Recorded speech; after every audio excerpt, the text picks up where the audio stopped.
It's your girl, Tianis Rose, and I just jumped off the porch with Dirty Glove Bastard. Tell me if I'm moving too fast, and if I let you leave, please don't crash, cause it's All right, today we got Tianis Rose off the porch with us today. Ah, come on, you can give me some out energy. I got you. No, I want you Dominican. I want you to go crazy. Why? Because Dominicans are crazy? I don't know. That's the rumor. What you think about that? Oh man, look, let's not even get into it because we're gonna get into it too deep. Nah, for real. But it's a pleasure to have you on the porch with us today, nonetheless. Thank you for having me. For sure. How you feeling? I'm feeling great. I'm about to drop. Okay. Yeah. What we dropping? So, I'm dropping this project. It's called My Fucked Up Happy Place, right?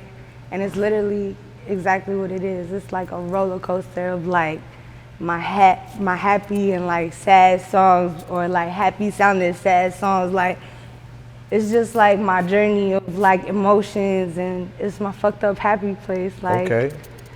Yep. So where did the concept for this project come from? So, you know, the type of music I make music of substance, you know. I feel like, especially in our generation of today, like, I don't want to say it got watered down, but it got watered down, you feel me? And it's just like, I want to bring back real music, and I feel like, you know, real music is getting back to the real problems and facing them. I feel like everybody's trying to escape their problems instead of facing them. And it's like, you know, I want to get back to being real, raw, you know, feeling to heal, you feel me? Okay. So what exactly did you feel music lacked, and when did it start lacking?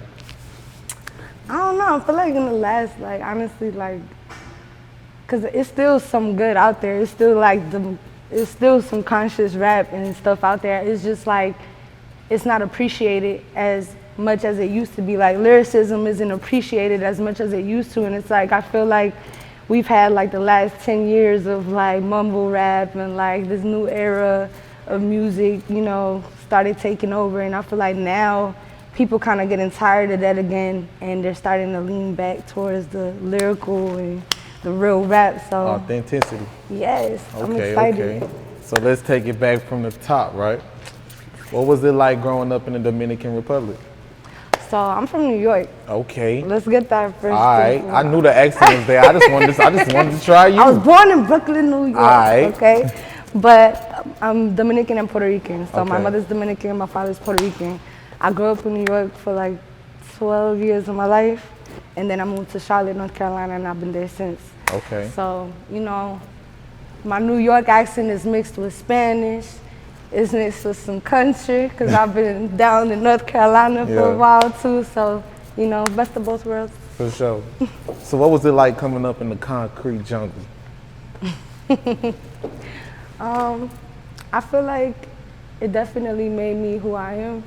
I feel like everything that's a part of me made me who I am. Like from my family to, you know, moving a lot. Like it was a time in my life where I was always moving, and I was just the new girl everywhere. Like every year of school, I had to start a new year. Like you know how middle school people be together 6th through 8th grade. You feel me? I was the new girl 6th grade, the new girl 7th grade, the new girl 8th grade. Like I didn't get a break for some time. So, you know, I feel like that made me not give a fuck about people's opinions and stuff, because always being the new girl, attention was always on me, you know, because people are used to everybody, and they see the new person, they're like, oh, who's that? Girls either gonna try to be my friend because they trying to, you know, or they gonna hate me because they don't know me. Like, it's just part of being the new girl, so. So when did you transition down south? So I was in 7th grade, and I actually moved to Indian Trail, North Carolina, before I moved to Charlotte. And I moved in Charlotte 8th grade. So again, moving. But Charlotte, I love Charlotte. Like I always tell people, I always rep New York, and I always rep the Fort, like both, because they both made me who I am. Okay. So when would you say you jumped off the porch? Shit. I moved out of my mama's house at 16, so Okay. I've been off the porch 16. But I always tell people, like, you know, honestly, I used to be wilding. Like, that's why I jumped off the porch so early. Like, it wasn't because, you know, nothing crazy. Like, I was just wilding, and I didn't want to bring all that stuff to my mama's house. You know, I got little brothers and stuff. Like, I didn't want them, you know, growing up seeing the stuff that I was up to at that time. So I was like, you know what, it's better if I go. Yeah. So what can you say that you learned and endured from jumping off the porch at 16? Responsibility. I feel like, you know, when you have something all your life, you don't really appreciate it as much because you think everybody else got it too. And I feel like a lot of that growing up was like, it was a lot of things that I did take for granted that I just thought everybody else had. And then when I started being outside and I started seeing like, damn, people don't really have, you know, like all the stuff that God blessed me with, like I need to be more appreciative and, you know, responsible with the things that I have, you know, and that was a real big lesson for me. That's real shit. Yeah, no cap. No cap. So where did your passion for music come from? So I actually used to write poems, right? Music, I love music all my life. Like my family, my mom used to love to dance, my grandfather played guitar, my grandmother used to want to be a singer, and like that's another thing of why this shit's so deep to me and making it into music, cause like my grandmother, she wanted to be a singer, you feel me? Like we have the same dream, but unfortunately, in the time of my grandmother's, you know, her father did not allow her to be a singer because that was known as a whore's job, you know, like back in the 50s, you feel me? So, you know, she was never able to pursue her dream. So her watching me being able to pursue it, like she gives me her 110% support, you feel me? Because it's like now I gotta do this shit, not just for me, but for my ancestors that wasn't able to pursue their dreams, you feel me? Yeah. What type of pressure do you feel from that responsibility? I mean, I ain't gonna lie, you know, pressures makes diamonds, you feel me? Facts. So it's like, I always, even when I feel like I have a lot on my plate, I always thank God first and foremost, because I'd rather have too much on my plate than not enough, you feel me? I remember fucking being hungry, not having lights in the crib, like not knowing how I'm gonna pay bills, like that shit made me, you know, humble. And it's like, you know, again, back to what I was saying earlier, like I didn't appreciate the stuff, the little stuff that I had, even just living with my moms, like even the laundry, like being able to do the laundry in my house. Like I used to have to put my clothes in a bag, go to a fucking laundromat, like, you know, just little stuff like that you don't even really think about. But it's like until I went through it, I was like, damn, I didn't really appreciate it. Yeah. How therapeutic would you say it is? Using your pain to tell your story in your music? Okay, so I think it's very therapeutic. I feel like my music, I want it to be therapy for other people too, because I feel like it's real relatable. Because again, it's like, I talk about the real shit, you feel me? I talk about the shit that people don't want to talk about. And it's like, you know, I want people to be able to hear my music and feel like, dang, she's going through it too. Like, I guess I'm not the only one in this world going through, you know, what she going through. And it's just like, we all go through the same things, just in our own way, different versions, but we all connected, we all one. So, you know, I definitely feel like I want people to use my music as their therapy, because it is therapy for me too. For sure. What else do you want listeners to take from your music? I want them to experience it, you feel me? And you see, the thing about me as an artist, I'm very versatile, and that has been a blessing and a curse, right? Because with artists, it's like whatever you come out doing, that's all they want to see you do, right? And it's like, I don't even want my fans, my current fans, or even my future fans, don't do this to me, y'all, I swear to God. Don't put me in no box, okay? Like, don't think I'm about to stay in one lane, because I make all type of music. Like, I want music to feel like paradise. I want music to feel like love. I want music to feel like the pain. I want everything. I want, a roller coaster. It's my fucked up happy place. You know what Yeah. I'm saying? Like, back to it. Okay, I like that. When did you discover that you had a talent to rap? So, boom. I was 15, and I used to write poems, you know, like on some spoken word shit. Like, I used to be like in my high school. I went to Hopewell High School in Huntersville. And one day, my friend in high school, you know, she was a rapper. You know, she used to rap with her brother, you know. And one day we was just freestyling, and it just came so naturally to me. Like, I started rapping, and it just sounded great, like everything I said. And I was just like, hold up, I think this is what I want to do the rest of my life.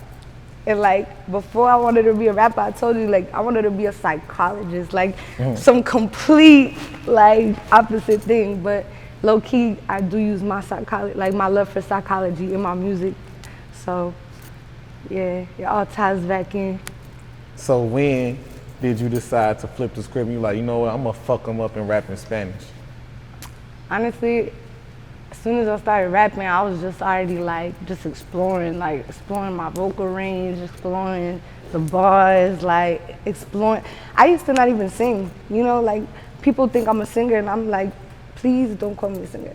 I do not have a singing voice. Like, Yeah. I used to just be a rapper, and even then I used to be like, please don't call me a rapper. I'm an artist. Like, you know, I make music, I make timeless music, and that's what I want people to really take from it too. Like, I don't want to make music that is just like, you gonna like it now, but then in a year you gonna forget about it. Like, I want to make shit that lasts forever. That's what's happening, that's what's going on. So, back to my fucked up happy place. So, let's talk about the fucked up part. What exactly is fucked up? The shit we go through, bro. Life is ghetto. Like, yo, adulting is ghetto. Who brought me here? Nah, I'm just kidding, Mom. I love you. It's just, you know, I feel like, again, I'm a lover. You feel me? I will say this from, like, listen, I fuck with the city girls and shit, but this is not a hot girl summer. Like, I am a stay the fuck home girl summer, and it's just like, you feel me? And it's just like, yeah, nah, like I said, it's just like what we go through, and I feel like I just really get vulnerable on this project. Like, I really open people into my story and like stuff that I've been through in past relationships, and like, you know, stuff that you think that you don't say out loud, I say it out loud, you know? Like, that's really the fucked up part, but it's the truth. The truth be fucked up, but you need it. I feel that. I want to give people what they need, not just what they want, you know? For sure. So what's the happy place? So it's like, again, it's like, I'm a rose, you feel me? Roses got petals. So it's like, I'm not just sad and fucked up, nigga, fuck you. Like, I'm gonna pick my shit up, I'm gonna go get cute. Next, like, you feel me? So it's like, I want girls, because again, it's like, why does the conscious rap doesn't get enough, you know, I feel like attention? It's because, again, nobody wants to continuously hear like all this conscious shit. It's finding the balance, you feel me?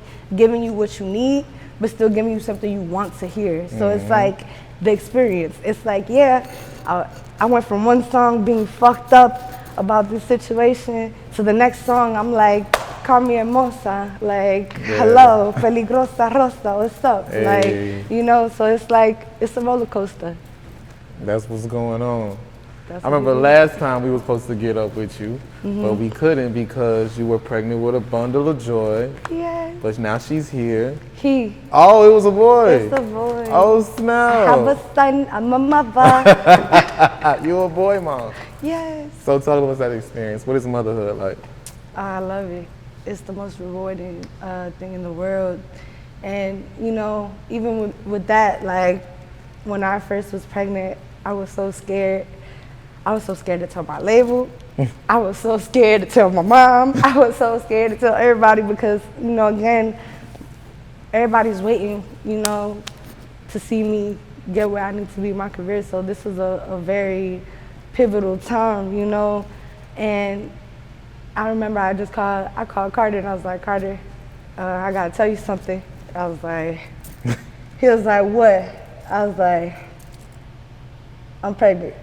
He was like, well, congrats.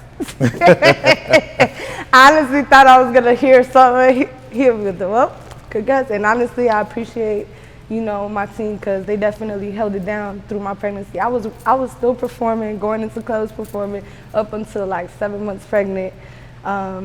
Even through my pregnancy, like after I had my son, you know, I had a C-section and everything. 4 days later, I was already shooting a music video. Like, Oh, that's what's going on. Like, I never stopped working, and that's the thing. Like, I want people to understand, because people, especially females, you know, when we're pregnant, people think, oh, her life is over, you know, because now she's a mom. And, you know, it's like, I hate that stigma, because it's like, little do y'all know that when women have a baby, it's like the sixth instinct kicks in, and it's like a mama bear lion, and it's like, this shit only motivates me to go harder. Like, my son has only brought, you know, the best out of me and has elevated me in ways that I feel like, had I not had him, I'd probably still be bullshitting or something. It's like, nah, I ain't got time for that now. That's real. That's what's going on. She said No 4 cap. days after. 4 days, no rest. No, for like literally, I had just been split. Like, I don't know, you a man, so you know, no offense, but you know, women go through it, and you know, I commend all the moms out there, because this shit not easy, y'all. Like, For sure. but 4 days, like I could have broke a stitch while on set, but I'm like, come on, let's get it done. Like, That's real. So how hard would you say it is to balance spending time with your son and recording at the studio, going to video shoots, you know what I'm saying, photo shoots, etc., while working? it's hard. I actually just built a studio in my house. Because I literally, like, I'm home all day, every day now, because I have a baby, you feel me? He's not even old enough to go to school or nothing yet, so it's hard, but again, Supermom, we get it done. Like, when we put our mind to something, we gonna get it done, For you sure. know what I'm saying? That's real. What would you say is the message in your music? Love. I always say love, because I am love, like, and love is not, when I say love, I don't think it's like sappy relationship love, just loving ourselves, loving our neighbors, loving our people. I feel like it's a lot of hate in the world right now. It's a lot of self-hate, it's a lot of like bitter, just all this negativity. Like, we need to fight it with being the change that we want to see, you feel me? Like, I say every day, my motto is, I'm creating the world I want to live in. So it's like, if I want people to be, you know, loved, then I need to be loved to people, because some people ain't loved because they were never taught to love. So, like how it says in the Bible, you feel me? I don't blame you, I blame the teachers. So, you know, it's like that. It's like loving unconditionally. That's real. So how do you feel one should love unconditionally amongst another? How should one love unconditionally? See, this is the thing. People say love unconditionally, but they be like, well, I love this person under the condition that they provide this for me, or they provide, or they pay the bills, or especially men. Like, I feel bad for men, you feel me, especially because even from a young age, y'all taught like boys can't cry. So like, you know, y'all already have that trauma instilled in y'all that y'all can't process your emotions and stuff. And it's like, even with that, I want my music to show like how to process emotions, you know, how to feel our feelings, because how are we supposed to heal if we're not feeling? You feel me? Like, if you just drinking, partying, getting high every day, getting fucked up, escaping the problem, just, you know, looking the other way, you're not fixing the problem, you're not solving the problem. You can't even look at yourself in the mirror, like, you feel me? So it's like, I want people to be able to look at themselves in the mirror and feel good about what they see. You feel me? I don't want them to look in the mirror and be like, I don't want to be here. Like, nah, I want you to want to be here and love who you are and feel, you know, alive. That's real. So besides music, what are you working on right now? So besides music, what you mean, like financially wise? Business-wise, you know what I'm saying? Business-wise, so currently I actually just started doing this as a side hustle, but I actually just started Ubering Okay. 3 weeks ago. You like it? I might make it into a show, so stay tuned. It's like I be seeing them as potential fans, so I literally use my Uber rides and I play my music, and I'll be like, hey, by the way, like I sing, can I play a song for you?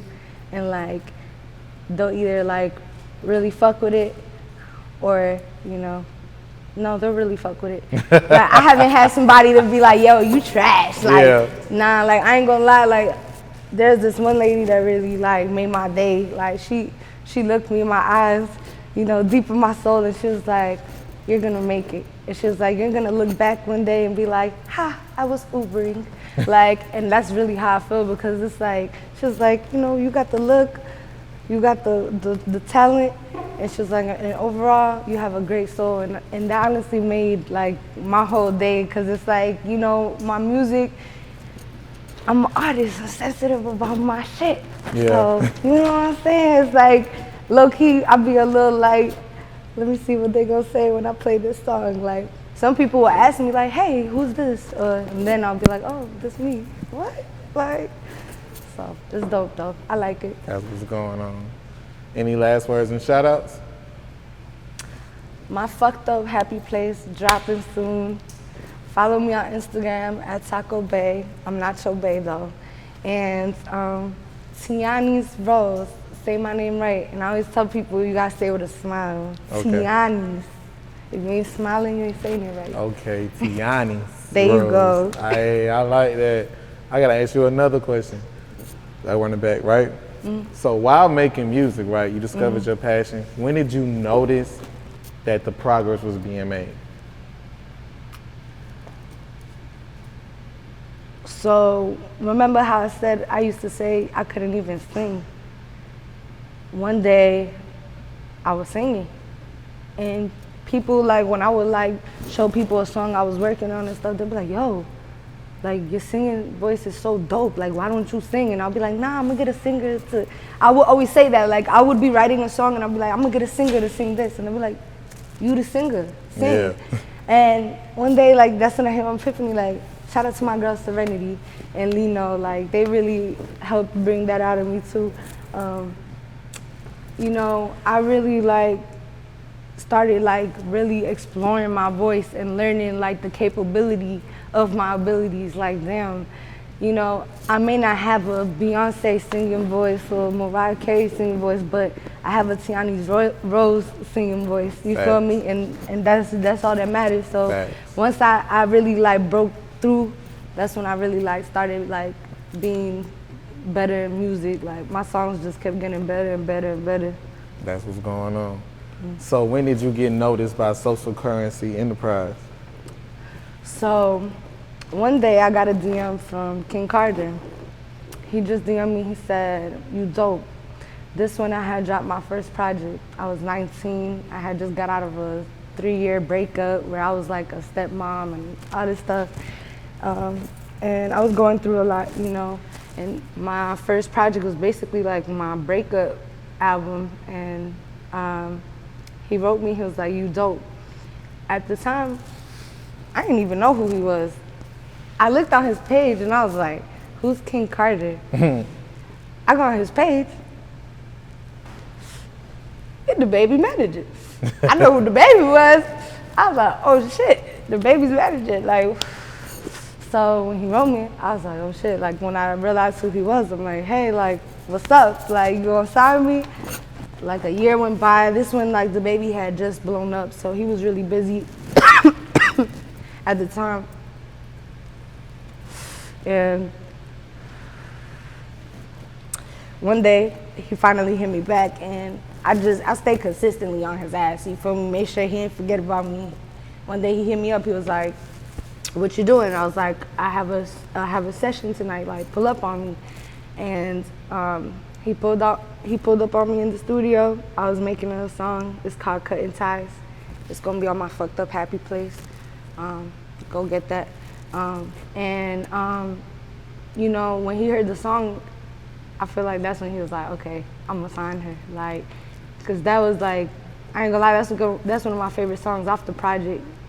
And then after he met me, I left my studio session at 2 in the morning, right? He literally was like, so what you about to do after this?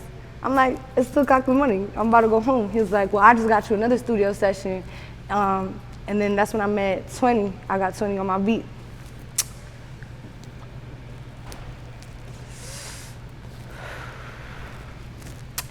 So I pulled up to Audio Box, you feel me?